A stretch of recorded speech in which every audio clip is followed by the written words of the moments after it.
Okay, here's where we left off before. I have made a couple of small corrections on this guy. It was pointed out to me that his knee could perhaps be moved in a little more, and I changed some of the foliage a little bit. But basically this is the drawing that I ended up with last time. So what I'm going to do is, I'm going to go to a slightly more opaque paper here. I can still see through it so I can work on it, but it's going to give me a little more tooth. I'm going to use a little bit finer pencil. And we're going to go in and we're going to make our final drawing here. So my goal here is to make my lines a little bit clearer. I can always go back in and crisp them up really nicely before we're finished. But my point of what I want to do here is to get finer lines. I used to do this in ink, but with the advent of scanning, all I really need to do here is to get a good, clean, sharp pencil line. When I go in and I scan this into the computer, I can clean it up, take out all those little imperfections that used to be taken care of by inking.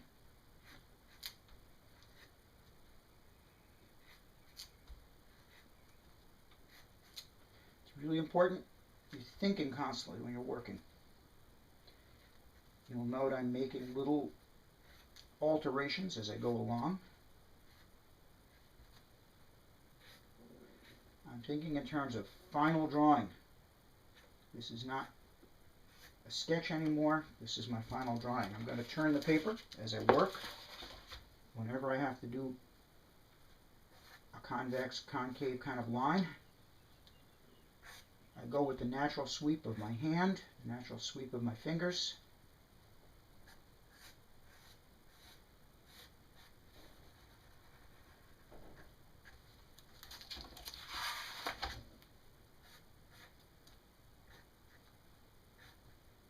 I'm also thinking in terms of final shape.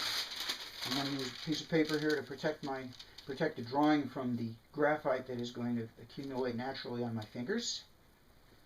A little bit of that I can put up with. I can clean this up with an eraser and in the scanner, but I don't want too much of it.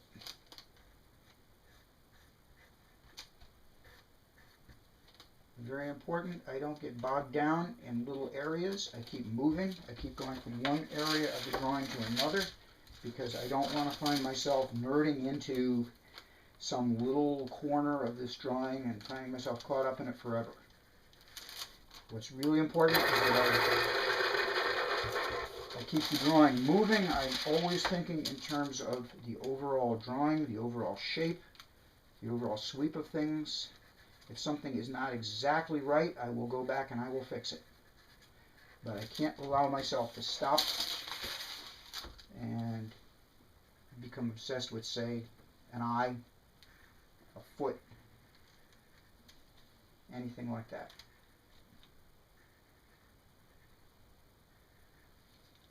I don't worry about darks. Darks will come later. I think in terms of shapes. I'm still carrying through the shapes even though I'm not drawing them completely as I did in the sketch. I'm still allowing my hand to carry it through.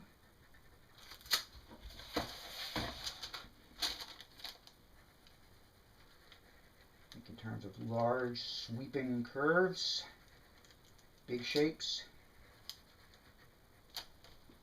Even if I'm not drawing little parts where there's things go in front of it, I'm thinking in terms of carrying the drawing through.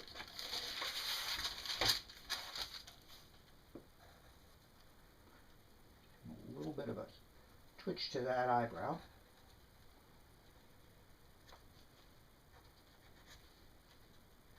Give him a little mischievous look. Carry through the shape. As I say, if something is not exactly right, I can alter it.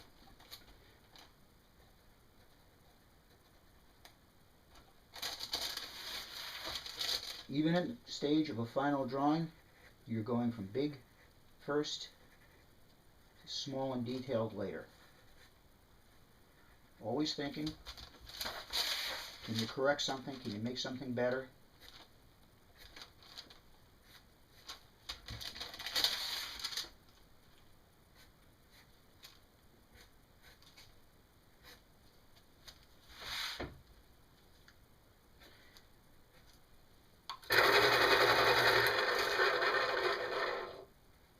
used to sharpen my pencils by hand. I don't do that anymore. I use a plain old pencil sharpener.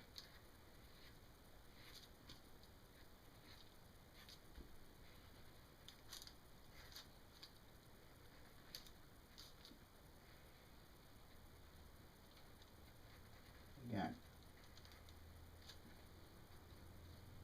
add a little bit of a little tiny bit of a shadow underneath as I go along, under the feet, under the things that are low. Add a little bit of weight and dimension to the lower parts of the figure. It gives them some solidity, gives them some volume. And the parts where his body hits the ground, just the tiniest little suggestion of a shadow suggests to your eye that there is some solidity, some volume going on there. Because I've provided myself with the underlying lines, the underlying drawing, I don't have to put every single one of those little lines in. I can instead work towards keeping it as simple as possible. I originally indicated this as the back part of the leg, but I think it makes more sense for this to be the back part of the leg right here. So this is what I'm going to ultimately shadow, as this is the back part of his leg. Now the frill. Get that frill in here.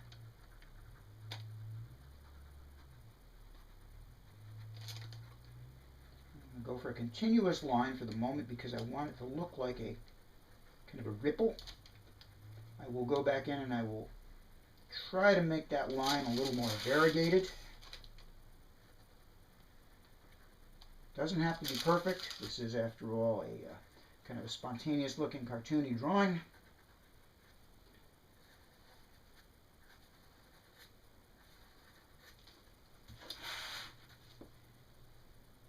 Now I'm going to go to a plain old French curve because I want some big sweeps down here. A little trick that we artists use to make everybody think that, boy, can we draw those regular lines cute. And I'm just going to use this so that I can get this nice big regular curve going on underneath our little friend.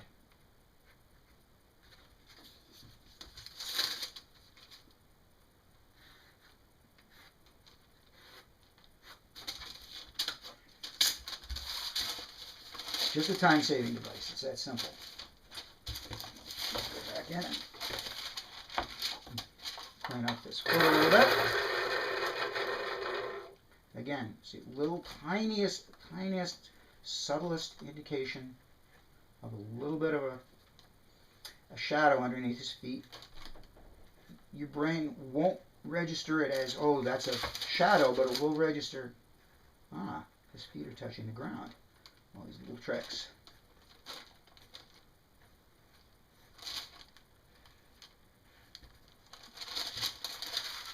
Now I'm going to hit the back parts of these frills just to give them a little more depth. Maybe a little too much. I can always go in and clean that up a little bit afterwards.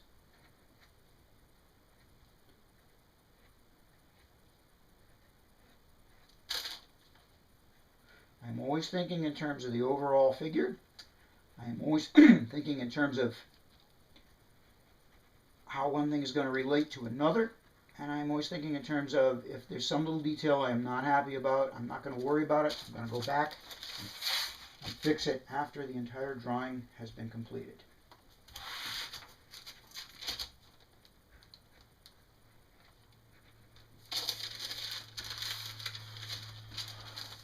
These reeds are still problematic. I'm going to go back and use this this French curve again just because I want real easy, good sweeps. And I'm trying to do this quickly. So I'm just going to hit a couple of these like so. Keep them simple. Don't think too much about them. Keep them kind of spontaneous looking. Again, I can go back in, add something to them, take things away from them.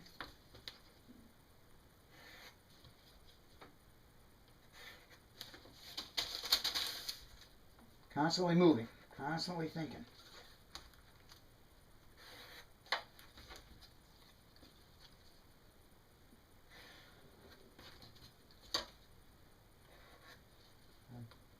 Get his We're just going to bend forward a little bit, like so. Okay. Sometimes there are happy accidents occur in a drawing. Like I had a little bit of a flip at the end there that I didn't really expect to happen, but you know what? I like it. No reason you can't go with those happy accidents when they happen. I'm a firm believer that drawings are organic. You can plan them out, you should plan them out, but if something happens you didn't expect, before you go in and change it, think about it. Does it work? Is it something that just happened that actually makes you have a better drawing? Happens all the time to me. Okay.